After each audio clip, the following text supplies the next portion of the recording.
के जब हज करने के लिए जाते हैं तो क्या करते हैं? तवाफ करते हैं काबे का। क्या करते हैं? तवाफ करते हैं। सामईन मोहतरम, अगर अली की मोहब्बत है तो तवाफ है, वरना चक्कर है। अल्लाह ताला कहना कि देख, जब तू नमाज पढ़े तो मुंह काबे की तरफ कर।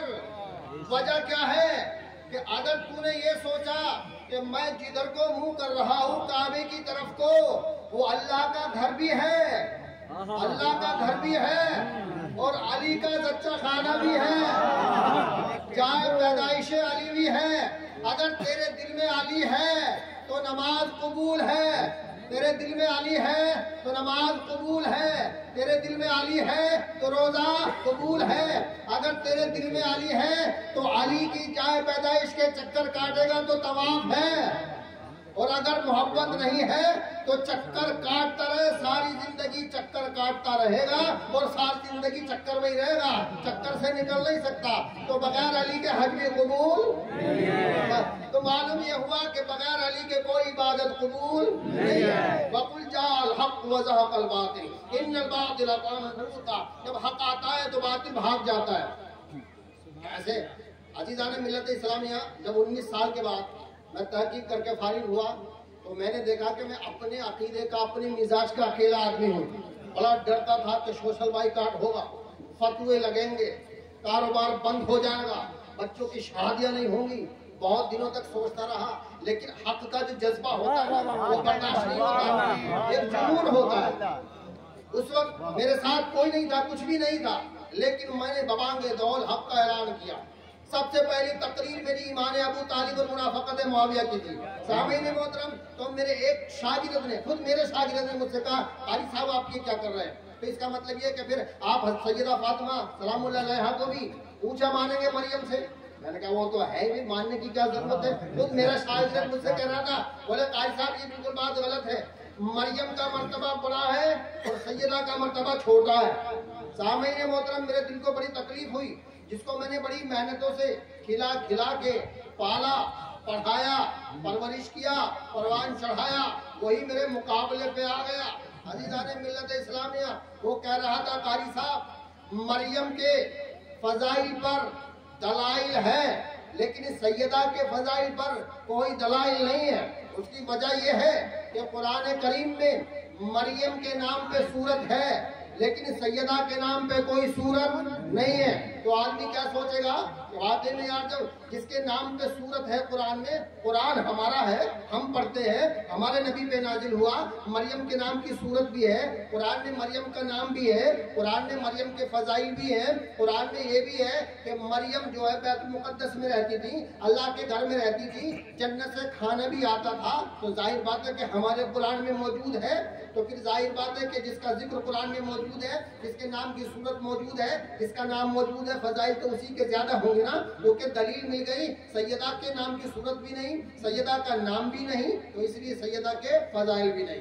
सामईन मोहतरम, practical is the best teacher, ये मैं अपना तजुर्बा बता रहा हूँ, किताबों में पढ़ के नहीं बता रहा। सामईन मोहतरम, मुझे बड़ी तकलीफ हुई, फिर मैंने दोबारा तहकीक की सैयदा पर। उसके बाद जब मैंने नतीजा निकाला वो सुनिएगा। अज़ीज़ान मिल्लत इस्लामिया, हजरत मरियम मासूम है, बतूल है, बहुत बड़े फजाइल हैं, हम मानते हैं, तस्लीम करते हैं, लेकिन सैयदा से ज्यादा नहीं है। मरियम के फजाइल हैं, हम मानते हैं, तस्लीम करते हैं, लेकिन सैयदा से ज्यादा नहीं है। अब मैं आपको फर्क बताता हूँ। अज़ीज़ान मिल्लत इस्लामिया, मरियम वो है जो बैतुल्लाह में रहती थी, जन्नत से खाने आते थे। अरे यार, जिसके लिए जन्नत से खाने आए उसके मर्तबे का आलम क्या होगा। सामईन मोहतरम, मरियम अलैहिस्सलाम के लिए जन्नत से खाने आते थे, बड़ा मर्तबा है, लेकिन सैयदा वो है कि जिसके खाने जन्नत में जाते हैं। मरियम वो है कि जिसके लिए जन्नत से खाना आता था, फातिमा वो है कि जिनका खाना जन्नत में जाता था। अब ईमानदारी से बताओ, जिसके लिए जन्नत से खाना आए वो अफजल है या जिसका खाना जन्नत में जाए वो अफजल है? ईमानदारी से बताओ कि मरियम अफजल या सैयदा अफजल? जोर से बोलो यार, बात समझ में नहीं आई क्या? देखिए, मैं ज्यादा जोर से जल्दी बोलने का कायल नहीं हूँ। मैं चाहता हूँ कि मेरे दिल की बात आपके दिमाग तक पहुँच जाए, ताकि जिंदगी भर आप भूल ना पाए। बहुत जोशीली ज्यादा जल्दी तकरीर करूँ तो थोड़ी देर तो आप कहेंगे यार बहुत बड़ी शानदार तकरीर की, उसके बाद तकरीर गायब हो जाएगी। मैं ये चाहता हूँ कि मेरी तकरीर तुम्हारे दिमाग में नक्श हो जाए, भूल ना पाए। तो मालूम यह हुआ कि जिसके लिए जन्नत से खाने आए वो मरियम है, और जिसका खाना जन्नत में जाए वो सैयदा है। अब मरियम अफजल या सैयदा अफजल? बोलो यार, सैयदा अफजल। माशाअल्लाह, मुबारक हो। सामईन मोहतरम, हजरत मरियम वो है कि जब जिब्रील अलैहिस्सलाम आए तो कहा मैं अल्लाह का रसूल हूँ। वज़कुर फिल किताबी मरियम इज़ तबज़त मिन अहलिहा मकान शर्क़िया फत्तख़ज़त मिन दूनिहिमा हिजाबन फ़अरसलना इलैहा रूहना फ़तमस्सला लहा बशरन सविय्या क़ाल इन्नी अऊज़ु बिर्रहमानि मिनका इन कुन्त तक़िय्या क़ाल इन्नमा अना रसूलु रब्बिकी लिअहब लकी ग़ुलामन ज़किय्या। ये कुरान में पूरा किस्सा मौजूद है। अज़ीज़ाने मिल्लत इस्लामिया, बहुत इम्पोर्टेंट पॉइंट सुनिएगा। जब मरियम के पास जिब्राइल आए तो मरियम डर गई, है ना? कुरान में मरियम डर गई, घबरा गई, फरिश्तों को पहचान नहीं पाई। और जब फरिश्ता आया तो बगैर इजाजत के अंदर दाखिल हो गया तन्हाई में और कहा क़ाल इन्नमा अना रसूल रब्बी के लिए अहमल की गुलामन ज़किया, मैं अल्लाह का रसूल हूँ। क्या कह रहा फरिश्ता? अपना ओहदा बता रहा है, इजाजत नहीं ले रहा। मरियम पहचान नहीं रही है, डर रही है, घबरा रही है, पनाह मांग रही है।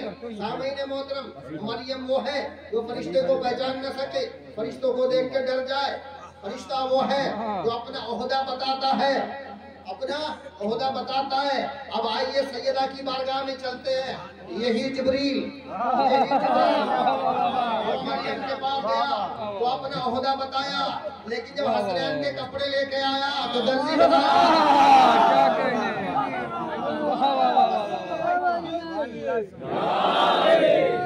हसनैन के कपड़े लेके आया तो रसूल नहीं बताया, दर्जी बताया। मरियम के पास गया, इजाजत नहीं ली, लेकिन जब चादर किसा में ये पांचों आए तो सामईन मोहतरम, जब ये पांचों आए तो जिब्रील खड़ा था और पूछ रहा था या रसूलल्लाह क्या मैं भी चादर के अंदर दाखिल हो जाऊं? हुजूर ने फरमाया तू दाखिल नहीं हो सकता। सामईन मोहतरम, जब मरियम के पास जाता है तो इजाजत नहीं लेता, लेकिन जब सैयदा के दर पे आता है तो इजाजत मांगता है। यानी वह रसूल बन के जाता है और यहाँ नौकर बन के आता है। सैयदा का बाप नबियों का सरदार है, सैयदा का बाप नबियों का सरदार है। मरियम का बाप नबियों का सरदार नहीं है। सैयदा का बाप सैयदा के लिए खड़ा होता था, जिसके लिए सब नबी खड़े होते हैं वो सैयदा के लिए खड़ा होता था, लेकिन मरियम के लिए कोई नबी खड़ा नहीं होता था। और एक बात सामईन मोहतरम, हजरत मरियम का बहुत बड़ा मकाम है, लेकिन वो तमाम औरतों के लिए मिसाल नहीं है, तमाम औरतों के लिए नमूने अमल नहीं है। हाँ, वो बेटियों के लिए नमूना है, माँ के लिए नमूना है, क्योंकि माँ है इसलिए माँ के लिए नमूना है, बेटी है इसलिए बेटियों के लिए नमूना है, बहन है इसलिए बहनों के लिए नमूना है, लेकिन तमाम औरतों के लिए नमूने अमल नहीं है।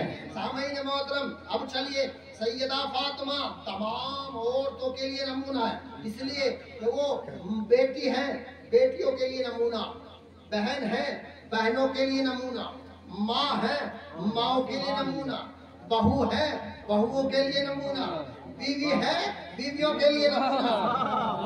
मरियम तमाम कायनात की औरतों के लिए नमूना नहीं है, इसलिए कि वो बहू नहीं है, इसलिए कि वो किसी की बीवी नहीं है। और सैयदा सबके लिए नमूना है, वो माँ भी है, वो बहन भी है, वो बीवी भी है, वो बेटी भी है, वो बहू भी है। सामईन मोहतरम, जितने नबी आए वो सब मर्दों के लिए नमूने अमल थे।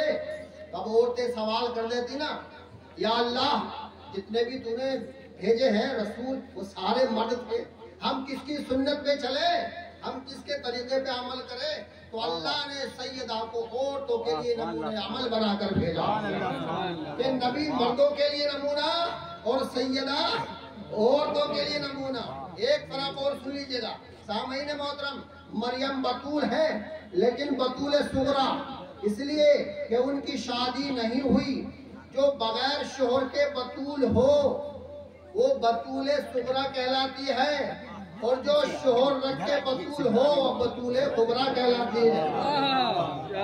जो शोहर रख के बतूल हो वो बतूल कुबरा कहलाती है। तो आज़ीज़ान मिल्लत इस्लामिया, तो मालूम ये हुआ कि लोग हक को दबाने की कोशिश कर रहे हैं, लेकिन अल्लाह तबारक व तआला उन्हीं में से किसी न किसी को निकाल देता है कि अब जमाना आ गया, अब वक्त आ गया, अब तुम्हें हक का ऐलान करना पड़ेगा। बोलो, हक के ऐलान के लिए तैयार है?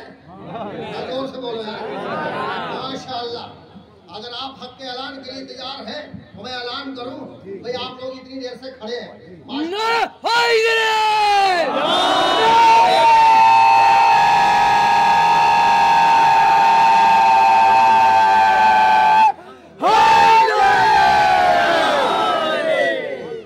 भाई आप लोग खड़े हैं तो मेरा दिल की चाहता कि मैं भी खड़ा हो जाऊं।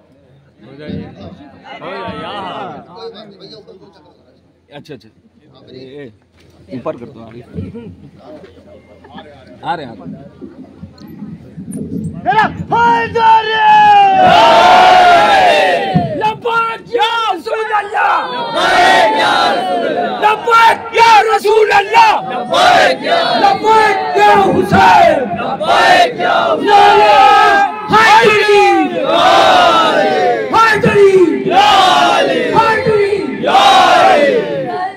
माशाअल्लाह, बहुत अच्छा लगा। मुझे फरमाइश हुई कि आप फिदक पढ़ लीजिए। मुझे फिदक पढ़ने की एक आदत है, क्योंकि जब मैं फिदक पढ़ता हूँ तो बैठ के नहीं पढ़ता, इसलिए कि जब सैयदा आती थी तो सैयदा के इस्तकबाल में रसूल खड़े हो जाते हैं। तो हमारा हक भी बनता है कि जब सैयदा का जिक्र आए तो हम भी खड़े हो जाएं। भाई सैयदा की मोहब्बत में इतना तो हम कर सकते हैं ना। जब सैयदा जाती थी तो रसूल खड़े हो जाते थे।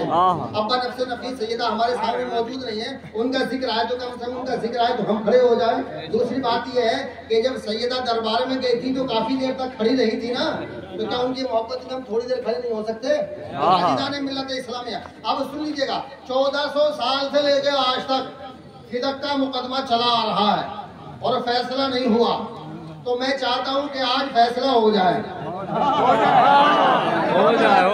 चाहता हूं कि आज फैसला हो जाए। देखिए हज़रात, मैं 3 सवाल करूंगा आपसे, बड़े सोच समझ के, दिमाग हाजिर रख के जवाब दीजिएगा।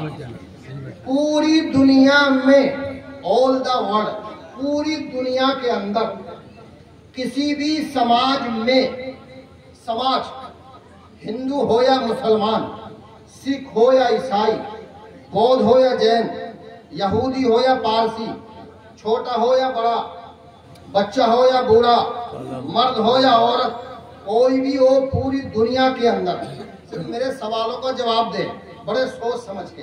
कहीं पूरी दुनिया के अंदर ऐसा हुआ है, पूरी दुनिया के अंदर कहीं ऐसा हुआ है कि एक केस में जो मुजरिम हो वही जज हो?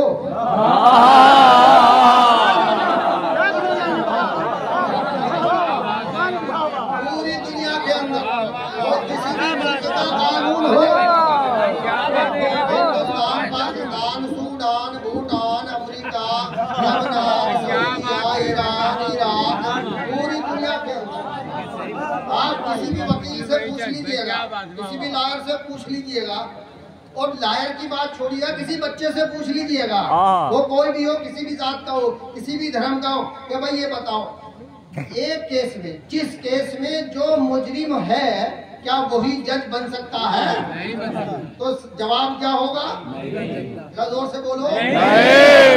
सबका यही जवाब होगा ना, पूरी दुनिया का यही जवाब होगा। तो भाई आवाज़ खल्क नक्कारे खुदा होती है, तो एक जिस केस में जो मुजरिम होता है वो जज नहीं होता। ये मैं नहीं कह रहा, आप भी कह रहे हैं, किसी से भी पूछ लीजिएगा। अगर कभी कहीं ऐसा हुआ है तो वो सही हुआ है या गलत हुआ है? जोर से बोलो, उठा के बोलो। अगर कहीं ऐसा हुआ है जिस केस में जो मुजरिम है वही जज हुआ है तो ये गलत हुआ है कि नहीं हुआ है? का फैसला हो गया। अगर कभी कहीं ऐसा हुआ है जिस केस में जो मुजरिम है वही जज हुआ है तो वो सही नहीं हुआ, वो गलत हुआ है। नंबर 1, आपने बहुत अच्छा जवाब दिया, 100% नंबर आपको मिलने चाहिए। अगर मैं मुमतहिन होता तो नंबर 100 के 100 देता, तबस्सुम के अलग देता, नंबर 2, क्या कभी ऐसा हुआ है, फॉर एग्जाम्पल पहले मिसाल दे दो क्योंकि मिसाल से बात जल्दी समझ में आ जाती है और आसानी से समझ में आती है। मैं मर जाऊं, कालिया मदसन मर जाऊं, मरने का नाम कोई गाली तो है नहीं, कुल्लू नफ्सिन ज़ाइक़ातुल मौत, सबको मरना। मैं मर जाऊं तो मेरे मरने के बाद मेरी जमीन जायदाद, मकान, दुकान, कोठी, बंगला, सोना चांदी, हीरे जवाहरात, कुल जायदाद का मालिक मेरी औलाद होगी या मेरा ससुर होगा?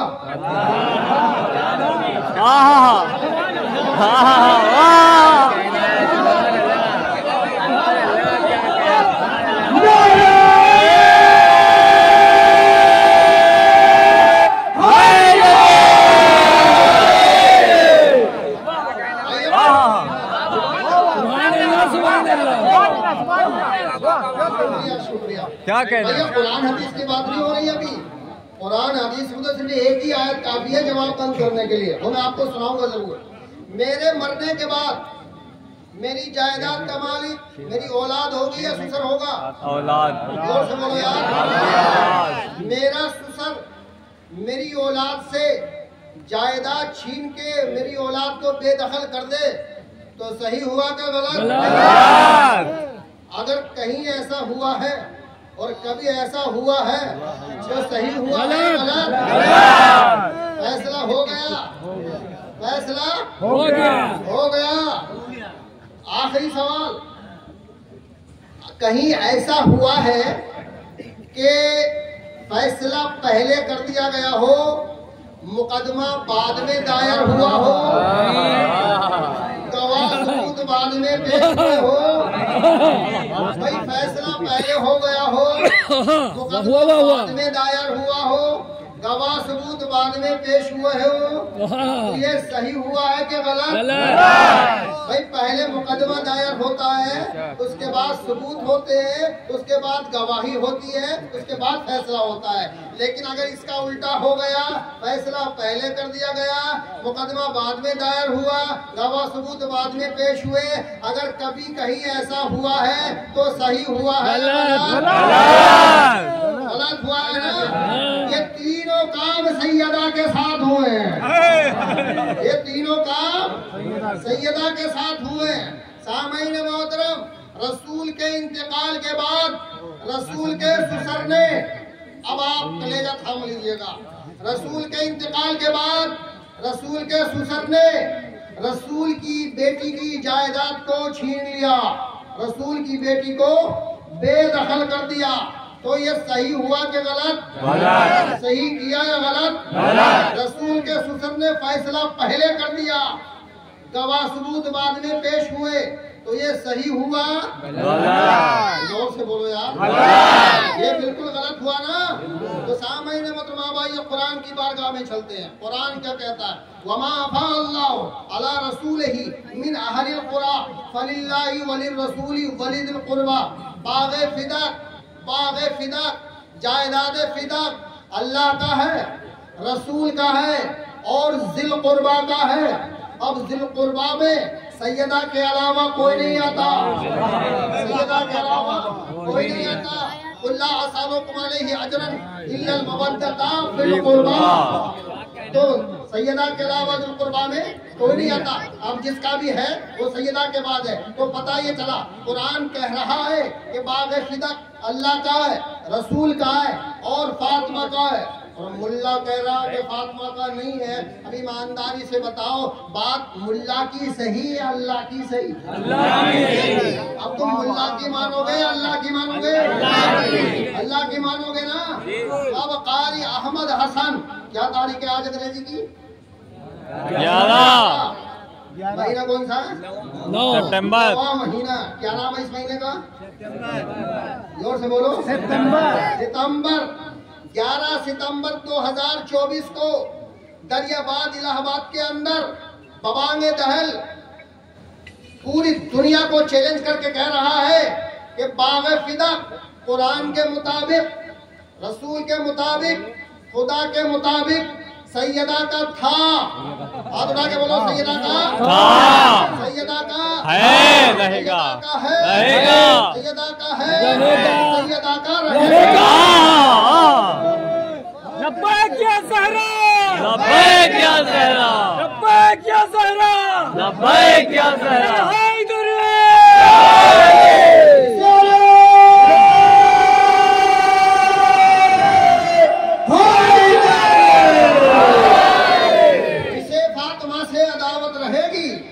जिसे फातिमा से अदावत रहेगी उसे दो जहानों में जिल्लत रहेगी।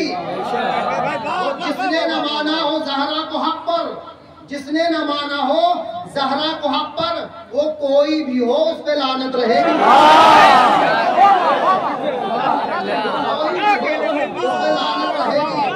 रुतबा आला तेरा इस कदर फातिमा, रुतबा आला तेरा इस कदर फातिमा, मुस्तफा की है नूरे नजर फातिमा। शाह कौनैन ताजीम को उठ गए, आ गई सामने से अगर फातिमा। विलायत इमामत तेरे घर में ही है, विलायत इमामत तेरे घर में ही। कितना प्यारा है तेरा वो घर फातिमा, और घर जलाया है जिसने भी हक ना दिया।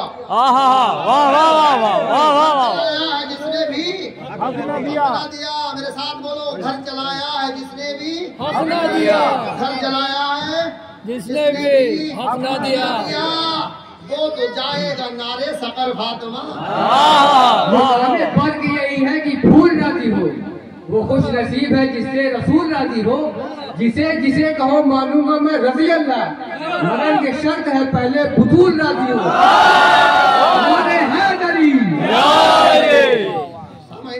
फिदक पढ़ने के बाद आगे को मैं जुबान शबीर या रानी मंडी इलाहाबाद के वहाँ से गुजारिश कर रहा हूँ कि हम आगे रहें और जुलूस की शक्ल में आए। और अगर वो लोग नहीं मौजूद है तो जुबान अकबरिया रायपुर के तमाम इमाम से गुजारिश है कि हम आगे बिल्कुल। फिदक पढ़ने के बाद फिर आगे पढ़ने को दिल नहीं चाहता, इसलिए कि दिल दुख जाता है, दिल के अंदर एक हिजान पैदा हो जाता है। अजीज़ाने गिरामी, जब फिदक ना दिया तो सैयदा को बहुत तकलीफ हुई, और जब सैयदा को तकलीफ हुई तो जाहिर बात है जो सैयदा को मानते हैं, जो सैयदा को चाहते हैं, उनको भी तकलीफ होती है। मैं गैर सैयद हूँ, शेख हूँ, सैयद नहीं हूँ, इसलिए मैं मसाइब जो है ना बड़े एहतियात से पढ़ता हूँ, उसमें झूठ शामिल ना हो जाए, और मसाइब पढ़ते हुए कहीं अहले बैत हरम की तौहीन ना हो जाए। बहुत होशियारी से, बहुत एहतियात करके मसाइब पढ़ता हूँ, जो मैंने अपनी किताबों में, अहले सुन्नत की किताबों में लिखे हैं, पढ़े हैं, उन्हीं को पढ़ता हूँ। शिया किताबों से मैं नहीं पढ़ता। उसकी वजह यह है कि अहले सुन्नत मिसले हुर हूँ, अहले सुन्नत मिसले हुर हूँ, हसनैन का गमखार हूँ। अहले सुन्नत मिसले हुर हूँ, हसनैन का गमखार हूँ हलाली फजल रब से, हूँ हलाली फजल रब से जन्नत का हकदार हूँ, हलाली फजल रब से जन्नत का हकदार हूँ। लेकिन ये अजीब मामला है कि सैयदा को भी दरबार में जाना पड़ा, और सैयदा की बेटियों को भी दरबार में जाना पड़ा। थोड़ा सा फर्क है। जब सैयदा फातिमा ज़ैनब कुलसूम की अम्मा दरबार में गई तो दरबार सहाबी का था। जब सैयदा दरबार में गई तो दरबार सहाबी का था, लेकिन जब सैयदा की बेटियां दरबार में गई तो दरबार शराबी का था। सैयदा को दरबार में जाना पड़ा, और सैयदा की बेटियों को भी दरबार में जाना पड़ा। थोड़ा सा फर्क है। जब सैयदा दरबार में गई तो बापर्दा थी, लेकिन जब बेटियां दरबार में गई तो बेपर्दा थी। सैयदा भी दरबार में गई, सैयदा की बेटियां भी दरबार में गई। थोड़ा सा फर्क है। जब सैयदा सहाबी के दरबार में गई तो हाथ फूले हुए थे, लेकिन जब सैयदा की बेटियां शराबी के दरबार में गई तो हाथ पसे गर्दन बंधे हुए थे। सैयदा के घर को भी जलाया गया, मदीने में सैयदा के घर को जलाया गया, करबला में सैयदा की बेटियों के खैमों को जलाया गया। सैयदा के भी ताजियाने लगाए गए, सैयदा की बेटियों को भी ताजियाने लगाए गए, सैयदा को भी जख्मी किया गया, पसलियां तोड़ी गई। करबला के मैदान में सैयदा की बेटियों को, पोतियों को भी जख्मी किया गया, बालियां खींची गई। यहाँ भी तकलीफ हुई, वहाँ भी तकलीफ हुई। और सिर्फ इतना ही नहीं, सैयदा पर जुल्म खत्म नहीं हुआ, आगे चलिएगा। सैयदा के 2 बेटे हैं, हसन और हुसैन, दोनों शहीद हुए हैं। एक मदीने में शहीद हुआ है, एक करबला में शहीद हुआ है। बड़ा मदीने में शहीद हुआ, उसके भी टुकड़े हुए। एक करबला में शहीद हुआ, उसके भी टुकड़े हुए। जब मदीने में शहादत हुई इमाम हसन की, उनको जहर पिलाया गया तो कलेजे के टुकड़े हुए। करबला के मैदान में हुसैन के बदन के टुकड़े हुए। अजीजाने गिरामी, हमें रोने का वक्त है। देखिए, जब मसाइल पढ़े जाते हैं तो सिर्फ सुनना काफी नहीं है, सुनने के बाद उसका एहसास करना काफी है।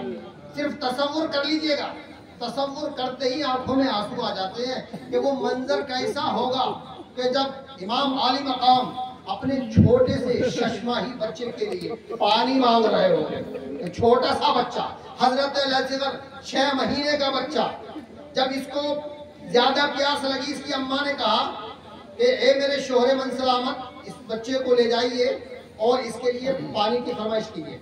मेरे मौला ने कहा कि आपके हुक्म के मुताबिक, फरमाइश के मुताबिक मैं बच्चे को लेके तो जाता हूँ, लेकिन मुझे उम्मीद नहीं है कि ये शकीउल कल्ब बच्चे को पानी देंगे। मौला हुसैन अपने खेमे से निकले, बच्चे को गोद में लिया, ऊपर से आवा डाली। ऐसा लग रहा था जैसे कि कोई कुरान लेके चल रहा है। अब जैसे कि आहिस्ता आहिस्ता लेके चले तो फौजी यजीद देख रही, तो उमर साहब ने कहा ऐसा लगता है कि जैसे सिफीन के मैदान में कुरान के जरिए सुलह की गई थी, अब ये भी कुरान लेके आ रहा होता है ना, हो सकता है सुलह हो जाए। अब जैसे ही फौज के सामने आए और आबा के दामन को हटाया तो फौज ने क्या देखा, छोटा सा बच्चा। इमाम हुसैन ने खुतबा फरमाया, देखो अगर तुम्हारा झगड़ा है तो मेरे साथ है, तुम्हारा मामला है तो मेरे साथ है, अगर कोई बात है तो मेरे साथ है, लेकिन ये मेरा बच्चा है, ये तो अभी बैत को जानता भी नहीं, झगड़े फसाद को जानता भी नहीं, बैत को जानता भी नहीं। भाई जिस तरह से मेरा 6 महीने का बच्चा है, तुम जो जितने भी लोग हो, इन फौजों में से भी किसी न किसी के 6-6 महीने के बच्चे होंगे। जैसे तुम्हारा बच्चा वैसे मेरा बच्चा, मेरे छोटे बच्चे को एक कतरा पानी पिला दो तो मैं तुम्हें जन्नत में 1 महल अता फरमाऊंगा। किसी ने नहीं सुना।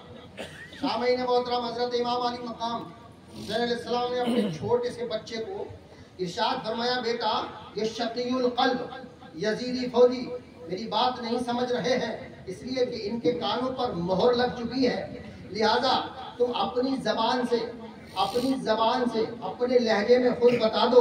तो मेरे मौला हुसैन ने 6 महीने के बच्चे अली असगर को गरम रेत पर रखा, नीचे से रेत गरम, ऊपर से सूप गरम। बच्चा प्यासा, जैसे ही बच्चे को जमीन पर रखा, बच्चा ऐसे तड़प रहा था जैसे मछली बगैर पानी के तड़प रही है, गर्मी की तमाज़त की वजह से। सामईन मोहतरम हजरत इमाम अली मकाम ने कहा, बेटा अब तुम समझा दो। तो 6 महीने के बच्चे ने अपनी सूखी हुई गुलाबी जबान सफेद होठों पर फेरी, बताया मैं प्यासा हूँ, मुझे पानी दे दो। जब हजरत अली असगर अपनी सूखी जबान को सफेद होठों पर फेर रहे थे, तड़प रहे थे, तो यजीदी फौज में हलचल मचने लगी। एक दूसरे से कहने लगे कि भाई बच्चे का क्या कसूर है, अगर कोई गलती है तो हुसैन की है, बच्चे को तो पानी दे देना चाहिए। अब जो घोड़े थे यजीद की फौज में, उनके अंदर भी एक हरकत पैदा होने लगी, वो भी हाथ पांव हिलाने लगे। उमर साद ने कहा, ए हुरमला देखता नहीं है, जरा से बच्चे ने फौज का नक्शा बदल दिया। अगर इसको जल्दी खत्म नहीं किया गया तो फौज के अंदर बगावत हो जाएगी, तो हिस्से हो जाएंगे। अब का कलाम हुसैन, हुसैन की बात को खत्म कर दे। हुरमला ने तीर उठाया, तीर उठाने के बाद हजरत अली असगर के गले का निशाना लिया। अब जैसे ही गले का निशाना लेता है हाथ नीचे हो जाते हैं, फिर निशाना लेता है फिर हाथ नीचे हो जाते हैं। उमर साहब कहता है तू तो बड़ा तीरंदाज है, इतना अच्छा निशाना है तेरा कि जब अगर समंदर से मछली मुंह निकालती है तो उसकी आँख का निशाना ले लेता है। असगर का गला मछली की आँख से छोटा तो नहीं है, बड़ा है, लिहाजा जल्दी कर। अब हुरमला कहता है तो मैं क्या करूं, जब मैं तीर का निशाना लेता हूं, जब गले के सामने नजर जाती है तो कभी रसूल का चेहरा नजर आता है, कभी अली का चेहरा नजर आता है, कभी फातिमा का चेहरा नजर आता है, पता मैं किसके गले पे तीर चलाऊं। उमर साहब कहता है निशाना ले, आंखें बंद कर और तीर चला दे। हुरमला ने निशाना लिया, आंखें बंद की, तीर चला दिया। इधर तीर से, इधर कमान से तीर निकला, बच्चे के गले में बेवस्त होता हुआ इमाम आली मकाम के गले में चुभ गया। सामईन मोहतरम, जैसे ही तीर कमान से निकला, तीर बड़ा था, गला छोटा था। इधर तीर निकला, बच्चे के लगा, बच्चा पकड़ गया, शहादत हो गई। शहादत होने के बाद ये एक वाहिद लाश है जो हजरत अली असगर की इमाम हुसैन ने कब्र बनाई है, कब्र को बना दिया गया। जब शहादतें हो गई और जब सरों को गिना गया, तो जब सरों को गिना गया तो लाशें सर थे 71, 72वां सर हजरत अली असगर का था। उमर साहब ने कहा कि एक सर कम है, तो किसी ने कहा अरे हुसैन का छोटा सा बच्चा था, छोड़ दे उसको, रहने दे। लेकिन उमर ने कहा कि नहीं, मुझे वो सर भी चाहिए। हुक्म दिया फौजियों जाओ बच्चों को तलाश करके लाओ। 40 फौजी गए, नेजा उठाते हैं जमीन में गाड़ते हैं, नेजा उठाते हैं जमीन में गाड़ते हैं। माँ देख रही थी और दुआ कर रही थी, अल्लाह मेरे बच्चे की खैर हो, मेरे बच्चे की खैर हो। आखिरकार एक मौका वो आया, एक जालिम ने नेजा मारा, नेजा मारा तो एक नन्ही मुन्नी लाश नेजे के साथ आ गई। जब लाश आ गई, इतना ही नहीं कि लाश को ले लेते, उस जालिम ने, फौजी जवान ने अपना घुटना हजरत अली असगर के सीने पे रखा।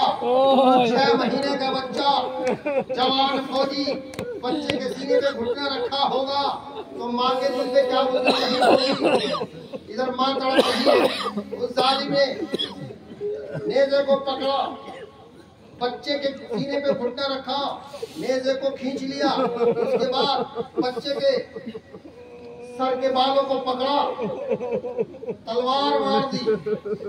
सामईन मोहतरम, आप अंदाजा लगा, हम तो सुन सुन के रो रहे हैं, जिन औरतों ने देखा होगा उनके ऊपर क्या गुजरी होगी, जिसका वो लाल होगा उसके माँ के कलेजे से पूछो कि उसके ऊपर क्या गुजरी होगी। सिर्फ करबला के अंदर एक वाहिद बच्चा ऐसा जो 3 बार जिबा हुआ है। नंबर 1 पहले तीर से, दूसरा नेज़े से और आखिरी बार तलवार से।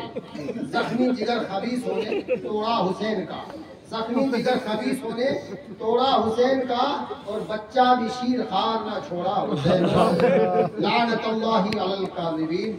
अल्लाह तबारक व तआला हमारे इस अमल कलील को अपनी बारगाह में पंजतन पाक के सत्ते में शर्फ कबूलियत अता फरमा। या अल्लाह हम सबको शरीयत के मुताबिक जिंदगी गुजारने की तौफीक अता फरमा। दोनों जहान में इज्जत, खुशी, कामयाबी, कामरानी अता फरमा। 1 मिनट नहीं हो सकता सही। हाँ, चलो पूजा में 5 मिनट में 5 मिनट